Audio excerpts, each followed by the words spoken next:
ഒരു വിഭാഗം ആരാധനാലയങ്ങളിൽ ദേവീദേവന്മാരെ പ്രീതിപ്പെടുത്താൻ വേണ്ടി പ്രാർത്ഥനകളും പൂജകളും നടത്തുമ്പോൾ അതേ ആരാധനാലയങ്ങളിൽ പ്രവേശിക്കാനോ ആ ആരാധനാലയങ്ങളുടെ പരിസരത്ത് പോലും നടക്കുവാനോ എത്തിനോക്കുവാനോ പോലും അവകാശമില്ലാതിരുന്ന ഒരു ജനവിഭാഗങ്ങളും ഇന്ത്യ രാജ്യത്ത് ഉണ്ടായിരുന്നു.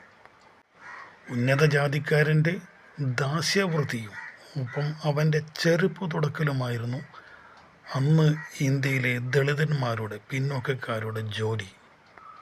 ഇത്രമാത്രം അസമത്വം നിലനിൽക്കുന്ന ഒരു മനുഷ്യ സമൂഹവും ലോകത്തിൻ്റെ ഒരു ഭാഗത്തും ഇല്ല. തങ്ങളെ ഭരിക്കുന്ന രാജാക്കന്മാരെ ദൈവത്തിന് തുല്യം കണ്ട് വണങ്ങിയിരുന്നവരായിരുന്നു അന്നത്തെ ഇന്ത്യ രാജ്യത്തെ പ്രജകൾ. പൂർണ്ണ നഗ്നനായി ജനങ്ങൾക്കിടയിലൂടെ സവാരി ചെയ്തിരുന്ന രാജാവിൻ്റെ ലൈംഗികാവയവത്തെ പ്രകീർത്തിച്ചുകൊണ്ട് മുദ്രാവാക്യം വിളിച്ചിരുന്ന വിചിത്ര സ്വഭാവക്കാരായിരുന്നു അന്ന് ഇന്ത്യയുടെ ചില ഭാഗങ്ങളിലൊക്കെ ഉണ്ടായിരുന്നത്. ഇത്രയും ബുദ്ധിശൂന്യരായ ഒരു ജനവിഭാഗത്തിനെ വളരെ നിഷ്പ്രയാസമായി തങ്ങളുടെ വരുതിയിലാക്കാമെന്നും തങ്ങളുടെ മേൽക്കോയ്മ അവർക്ക് മേലടിച്ചേൽപ്പിക്കാമെന്നും ബ്രിട്ടീഷുകാർ കണക്ക് കൂട്ടിയെങ്കിൽ അവരെ കുറ്റം പറഞ്ഞിട്ട് കാര്യമില്ല.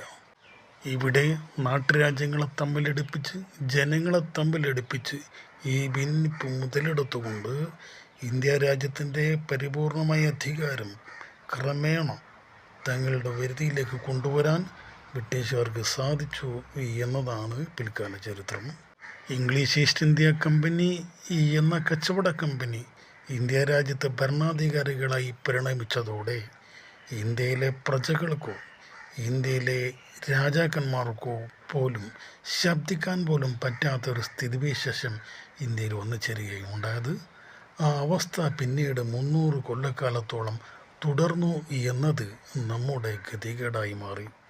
ഒരുപാട് മതങ്ങൾ, ഒരുപാട് ജാതികൾ, ഒരുപാട് സാമൂഹികമായ സമവാക്യങ്ങൾ ഇതെല്ലാം നിലനിന്നുകൊണ്ട് കുത്തഴിഞ്ഞ ഒരു സാമൂഹികാവസ്ഥ നിലയുന്ന ഒരു രാജ്യത്ത് ബ്രിട്ടീഷുകാരെ പോലെ ബുദ്ധികൂർമ്മതയുള്ള ഒരു ജനവിഭാഗത്തിന് ഇവിടെ അധികാരം സ്ഥാപിച്ചെടുക്കുവാൻ യാതൊരുവിധ ബുദ്ധിമുട്ടോ സാഹസമോ സഹിക്കേണ്ടി വന്നിട്ടില്ല എന്നതാണ് ചരിത്രം.